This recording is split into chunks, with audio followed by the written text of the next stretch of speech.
El Salvador amaneció este martes con diversas protestas, algunas pues con golpes. Hubo bloqueos también en las calles a escala nacional, luego de 4 meses que el gobierno no paga el Fondo para el Desarrollo Económico y Social de los municipios, el famoso FODES. Ya son 4 meses. ¿Por qué no se le ha pagado, presidente?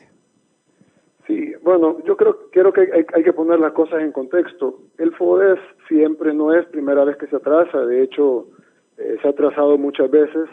Ahí creo que la prensa tiene en sus archivos múltiples ocasiones que se atrasó el FODES, con la gran diferencia que antes no estábamos en una pandemia. En los gobiernos anteriores el FODES, que se atrasara el FODES era prácticamente era un hecho común, y sin embargo no había una pandemia. En nuestro gobierno nosotros no atrasamos el FODES porque no sentimos que retener un dinero que debe de pasar a las municipalidades o a cualquier otra institución sea correcto. Lo que sucede en nuestro caso es de que estamos atravesando una pandemia. Y yo creo que muchos de nuestros opositores lamentablemente tratan a veces, cuando dan sus discursos o cuando dan sus opiniones, tratan de obviar el hecho de que estamos en una pandemia. Y que una pandemia, por su definición, es una epidemia global, ataca a todo el mundo. Y esta pandemia ha puesto de rodillas a las economías más fuertes alrededor del mundo. Las economías más grandes han perdido el 30-20% del PIB, Productos Internos Brutos que para El Salvador son insoñables, es decir, son trillones de dólares que se han perdido en la pandemia, y pensar que El Salvador va a estar exento de esa realidad es una ingenuidad. De hecho, nosotros se lo dijimos en abril. Algo que probablemente la población no conoce es que nosotros nos reunimos en abril con la banca, nos reunimos con la oposición política, en aquel tiempo, incluso lo dije en una cadena, nos reunimos con la Sala de lo Constitucional, con el Fiscal General de la República, con la Embajada de Estados Unidos por la cercanía y la importancia que tiene Estados Unidos con El Salvador. Nos reunimos con la empresa privada, en aquel tiempo el presidente de la NEP era Luis Cardenal. Les planteamos que El Salvador iba a entrar en 4 crisis diferentes. Eso fue en abril, en 4 crisis, fuera de la más importante, que nosotros lo dijimos en cadena, que era la vida de los salvadoreños y la salud. Es decir, que el impago ya se venía advirtiendo, presidente. Por supuesto. De hecho, nosotros, fuera de la crisis sanitaria, que es la más importante, y como yo lo dije, una vida humana, ni todo el dinero del mundo la puede reponer, y para todos los que hemos perdido un ser querido, sabemos que perder un ser querido, yo diera todo el dinero que tengo y todo lo que y trabajaría 20 años más o lo que fuera solo para recuperar un ser querido, era lo más importante. Pero le dijimos, vienen 4 crisis más, además de la crisis sanitaria. La primera crisis es la crisis de caja fiscal, por la caída de ingresos. Como vamos a cuarentena, como otros países van a cuarentena, como van a caer las exportaciones, como va a caer la producción, va a caer el comercio, los restaurantes van a estar cerrados, las tiendas van a estar cerradas, el pago de IVA va a ser mínimo, las empresas no van a producir en algunos casos o van a producir en otros. Todo eso va a repercutir en la caja fiscal del gobierno, del Estado. Y eso va a traer un problema que tenemos que solucionar. El otro problema que vamos a tener es que la pandemia va a requerir gasto en medicamentos, en contratar personal nuevo, en ampliar hospitales, en construir unidades de cuidados intensivos, en construir hospitales temporales. Construimos 4, de hecho, en construir el Hospital de Salvador, aunque en ese tiempo todavía no estaba la idea, pero luego se construyó el Hospital de Salvador, en todo, en equipo de protección personal para los médicos, mascarillas. Bueno, en ese tiempo había una escasez mundial de ese tipo de equipos, en respiradores artificiales. Bueno, en fin, iba a traer un gasto en aquel tiempo, centros de cuarentena, alimentación para toda esa gente, etcétera. Va a venir otra crisis que es la necesidad de recursos para poder hacerle frente a la pandemia de la mejor manera posible. Y ojo, El Salvador ha sido uno de los países que mejor le ha hecho frente a la pandemia en el mundo. Algo que yo creo que nunca habíamos dicho. El Salvador es uno de los mejores países en el mundo en hacer algo y menos de salud. En este caso, El Salvador ha sido uno de los mejores países en el mundo en el manejo de la pandemia y definitivamente el mejor de la región. Y eso, los números ahí están.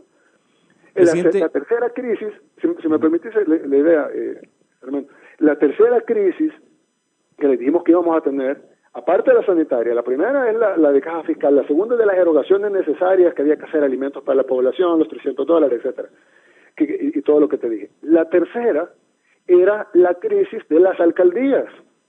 Las 262 alcaldías iban a tener una crisis similar a la del gobierno central por su bajada de ingresos, por el FODES, por la recaudación de ellos, por las tasas municipales que mucha gente no iba a poder pagar, por los impuestos municipales, etcétera. La recaudación, los permisos de construcción que se iban a caer, toda esta caja iba a haber una crisis en las alcaldías.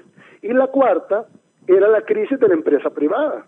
Al hacer cuarentena y al hacer todo esto, iba a venir una crisis grande para la empresa privada, sobre todo la micro, pequeña y mediana empresa, que son las que menos capital tienen para enfrentarla.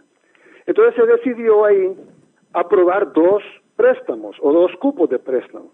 Uno de 2.000 millones, que todo el mundo conoce, los famosos 2.000 millones del decreto 608, y otro de 1.000 millones.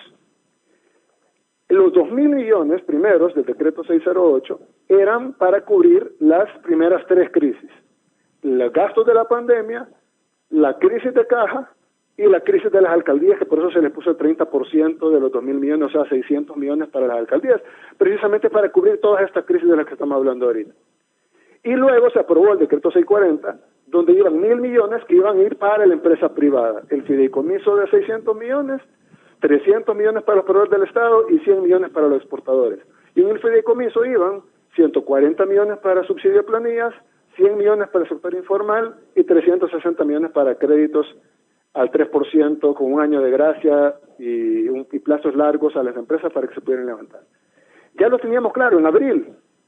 Se aprobó en marzo. Ahí está la aprobación, ahí está el decreto. En el mismo decreto dice para qué está destinado el dinero. ¿Y qué pasó? Lo detuvieron, no lo aprobaban pero no lo ratificaban pero no lo asignaban. Y el día de hoy, todavía saben, no nos han dado un centavo por la partida por la mitad. Claro, cuando yo dije no nos han dado un centavo por la partida por la mitad, era cuando no nos habían dado un centavo por partida por la mitad. Ahora, ¿qué le han dado al Estado?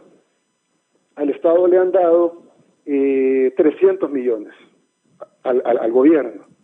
¿Por qué? Porque se aprobó un préstamo del Fondo Monetario Internacional de 389 millones, de los cuales se le dieron 116.7 millones a las alcaldías, 53 millones al Fondo de Emergencia y 219 millones al gobierno.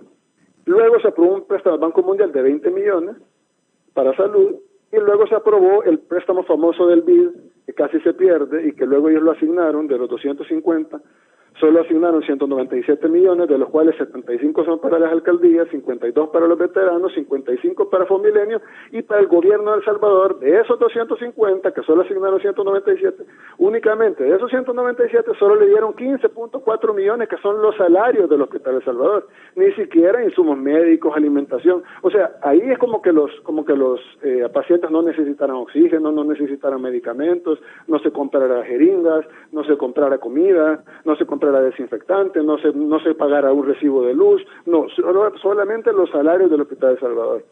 15 millones de 250, eso es lo que recibió el gobierno.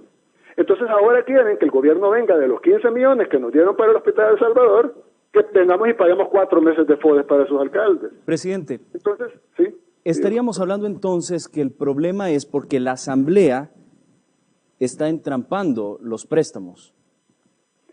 Correcto, es que es una estrategia bien sencilla que ellos quieren hacer y que pues nosotros tenemos que por la responsabilidad que tenemos con el pueblo salvadoreño, no podemos permitirla hasta donde nosotros tengamos la capacidad de no permitirla. La estrategia de ellos es muy sencilla. Ellos lo que quieren es ahogar la caja del Estado, decir, bueno, no hay, este préstamo no se va a aprobar, este préstamo no se va a asignar, este se va a asignar, pero se va a asignar diferente como el presidente o como el gobierno lo quiere, Presidente. lo vamos a hacer así, así. Y al final, entonces, ellos quieren generar una crisis de caja. El gobierno obviamente recibe ingresos, pocos, no los que esperábamos. La gente sabe que la economía se ha deprimido, cualquier empresario te lo puede decir, un microempresario, cualquier dueño de restaurante te va a decir, tengo menos clientes, por ende pago menos IVA, pago menos pago a cuentas, normal, es lo lógico para ellos y para el país, que a todos nos está afectando. Presidente, sin embargo, ¿ustedes no creen que esto sería también un entrampamiento para las alcaldías, ya que ellos necesitan eso para hacer diferentes proyectos que han quedado a media o a punto de iniciar para cambiar la vida de la gente? Lo que pasa, Armando, es que las decisiones tienen consecuencias. Tú no puedes pretender que vas a cerrar la válvula que le lleva agua al tanque de agua de la colonia y luego esperar de que el tanque, sin recibir agua de la tubería, reparta agua en la colonia. Entonces, ellos cierran la válvula de donde le entran recursos al Estado y luego pretenden que el Estado agarre agua de otro lado, que ellos tienen bloqueado, y que repartamos agua a los alcaldes. Entonces, te voy a dar el ejemplo del préstamo de 250 millones del BID, que ya lo expliqué, 197 fueron los que se asignaron, de los cuales 15 fueron para el gobierno, 15.4, que además son destinados a salarios del Hospital de Salvador, no es como que lo podamos ocupar por otra cosa. Y luego nos dicen, ahora páguenos el FODES. ¿Pero de dónde lo vamos a pagar? Si nosotros mismos dijimos, necesitamos 3.000 millones, no lo dijo el gobierno, ellos lo aceptaron, lo aprobaron con mayoría calificada. Habría que preguntar a los diputados por qué aprueban 3.000 millones con mayoría calificada. ¿Pero esto no sería una ilegalidad, presidente? ¿El hecho de no pagarles? ¿No estaría cayendo el gobierno en una ilegalidad? Si fuera por no pagarles por una vendetta política, sí, claro.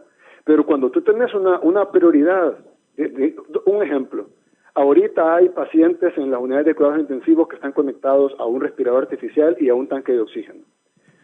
Si tú tenés que pagar la factura del tanque de oxígeno y tenés que pagar los viáticos de alguien, ¿qué vas a pagar primero? Vas a pagar primero el tanque de oxígeno. Y la gente lo ha visto, la atención en salud ahorita, en medio de la pandemia más grande que ha vivido el mundo en los últimos 100 años, es mejor que la atención de salud que había en los gobiernos anteriores sin pandemia. Yo recuerdo la misma prensa sacaba las fotos de dos abuelitas durmiendo en la misma cama en los hospitales públicos, y una cama oxidada. Y estás hablando sin pandemia. O sea, ellos tenían la suerte de gobernar sin pandemia, de no tener una emergencia sanitaria que te haga hacer cuarentena o cerrar la economía, ahora gracias a Dios ya está abierta, pero controlar unos contagios que ningún país del mundo los ha podido controlar. Y luego, tenían a la gente, a dos personas durmiendo en cada cama. Nosotros en pandemia tenemos 2.500 camas vacías.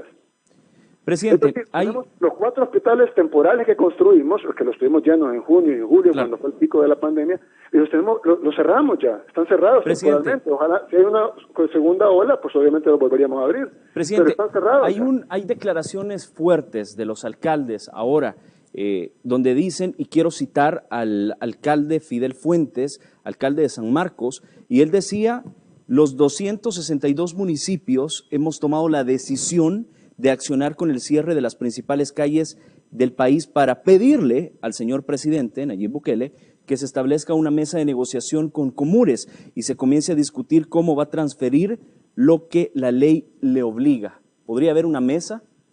Sí, de hecho me extraña del alcalde de San Marcos.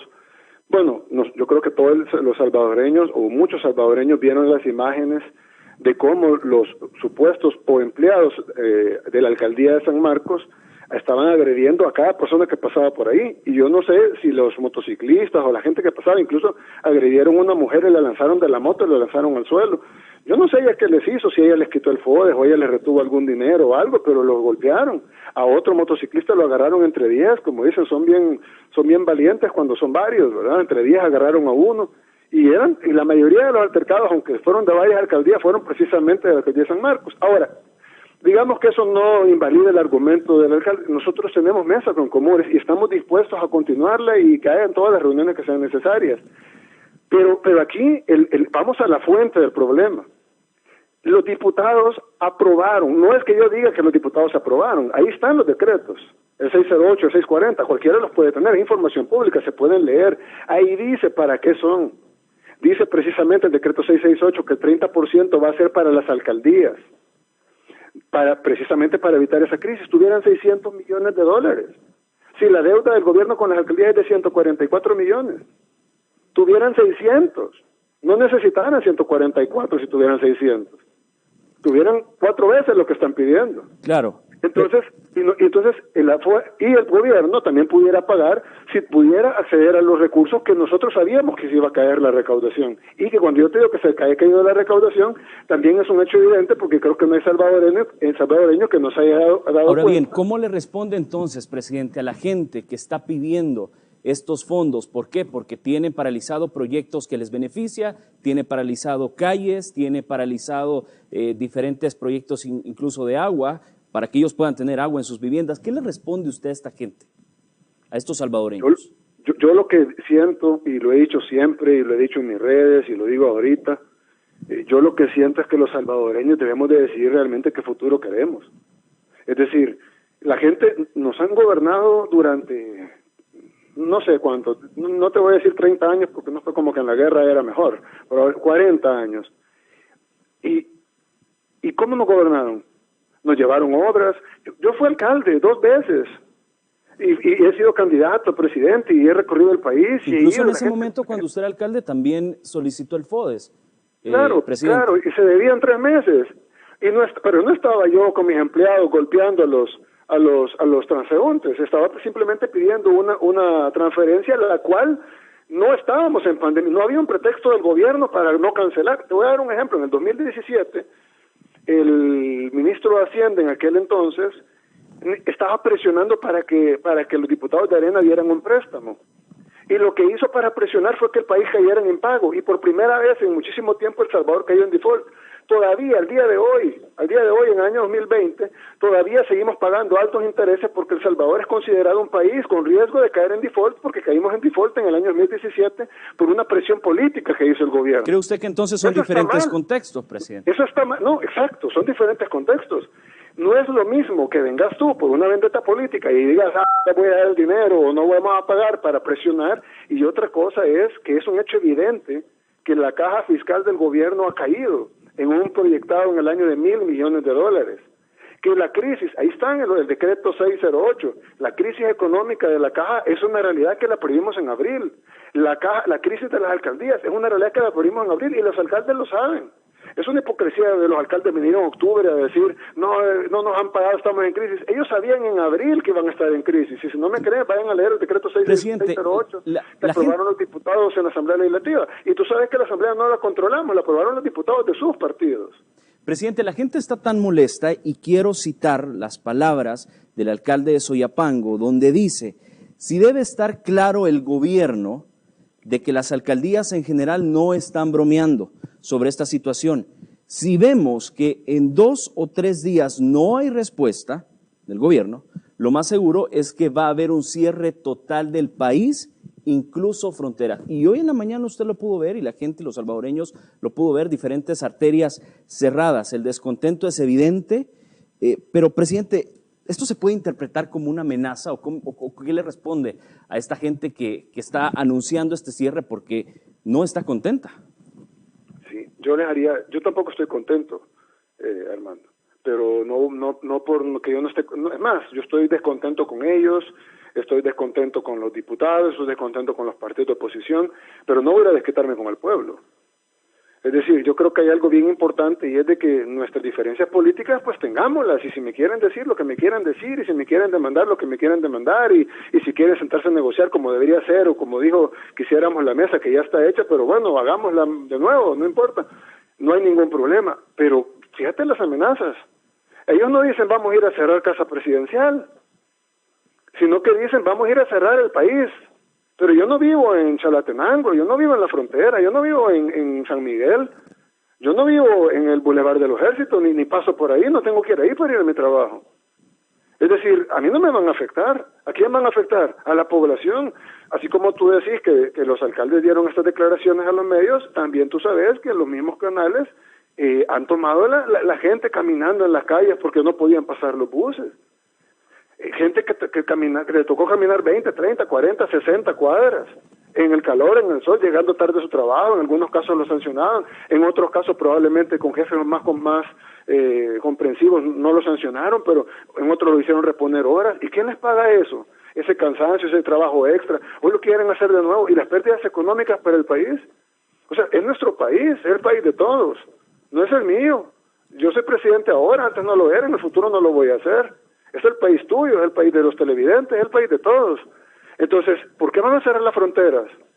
Yo no importo productos de la frontera, yo no traigo plátanos de Guatemala, por mí no hay problema, pero van a afectar al país, van a afectar a los vendedores de plátanos, van a afectar a los compradores, probablemente sube el precio de los granos básicos. Presidente, ¿cuándo entonces se estaría pagando el FODES? ¿Nos podemos comprometer con alguna fecha? No, no podemos comprometernos con una fecha, porque nosotros necesitamos que la Asamblea deje de ser, es que la Asamblea tiene los fondos, no los tenemos nosotros.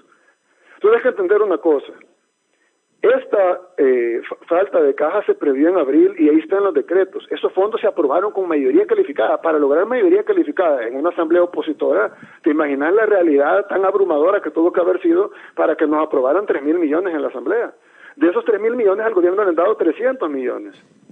Presidente, ¿y no será que por esta situación que está pasando en atender la pandemia, tenemos que reactivar la economía, tenemos que ayudarle a las empresas, tenemos que ayudar a las micro, pequeñas, medianas empresas y a los informales, tenemos que ayudarle a las alcaldías y tenemos que ayudar a la caja del gobierno para seguir funcionando? El gobierno tiene en diciembre, no el gobierno, El Salvador tiene que pagarle a organismos internacionales en diciembre deuda externa.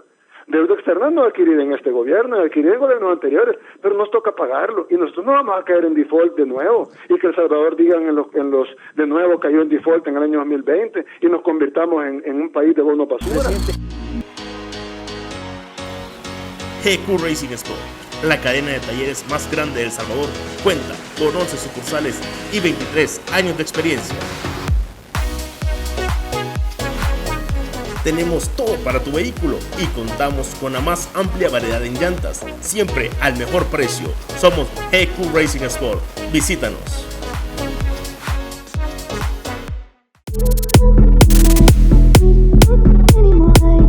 El taller número 1 de enderezado y pintura en El Salvador. Repinte. Te ofrecemos amplias instalaciones, personal altamente certificado y además reparamos hasta 3 piezas en 24 horas. Y sobre todo, aceptamos vehículos asegurados y no asegurados. Somos Repinte, taller de enderezado y pintura de GQ Racing Sport. Quisiéramos conversar sobre el presupuesto general de la Nación para 2021. Trae una inversión social fuerte, pero quiero llamar mucho a las declaraciones de la diputada del FMLN, Cristina Cornejo, donde dice, y cito, este presupuesto 2021, es lo que dijo, este presupuesto 2021 no podrá ser aprobado por la Asamblea porque el gobierno ha basado las proyecciones de financiamiento en más deuda y el incremento del IVA. ¿Esto es así? No, para nada. Nosotros 100% no hemos subido impuestos y no vamos a subirlos, mucho menos el IVA. ¿No se contempla aumento de IVA entonces? No, por supuesto que no. Es más, se contempla una reducción, no del IVA, pero sí de un impuesto que es similar al IVA, que es el CESC. Si tú recordás, el CESC, que es un impuesto que puso el FMLN del 5%, aunque ellos no le llamen IVA, pero es como un IVA porque tú pagas 13% de IVA y luego pagas 5% del CESC, adicional, que se te vuelve 18%. Ellos no lo llaman IVA, pero es un IVA específico. Eso es lo que es, un IVA. Nosotros en el nuevo presupuesto ya no incorporamos el CESC. No va incorporado en el nuevo presupuesto. Es decir, hay una reducción del IVA real que paga la población en un 5% en todo lo que es tecnología y comunicación, en las computadoras, en los celulares, en las recargas de teléfonos, en los televisores, etcétera. Va una reducción del 5% del IVA real que paga la población, que es el 18%. Y como yo prometí en campaña, el CESC únicamente va a quedar para las empresas, no va a quedar para el consumidor, es decir, para las personas naturales, para ti, para cualquier otra persona que nos está viendo. Ellos ya no van a pagar CESC. Y ese 5% que puso el FMLN es un IVA. ¿No habría problema con la recaudación entonces, con este impuesto? ¿No se afectaría otros programas? No hay ningún problema, al contrario, la brecha fiscal de este año, que fueron 645 millones, pero menos la caída de recaudación de 1.000 millones, son 1.600 millones. Y la brecha fiscal que se está poniendo para el otro año solo son 1.200 millones. Y eso que estamos previendo una reactivación económica, estamos previendo el incremento más grande en educación, de más de 100 millones en educación, estamos previendo 10 millones más para la Universidad de El Salvador, estamos previendo la construcción con el dinero del presupuesto, no con préstamos, sino con el dinero del presupuesto de 2 sedes de la Universidad de El Salvador, una en Chalatenango y una en Morazán.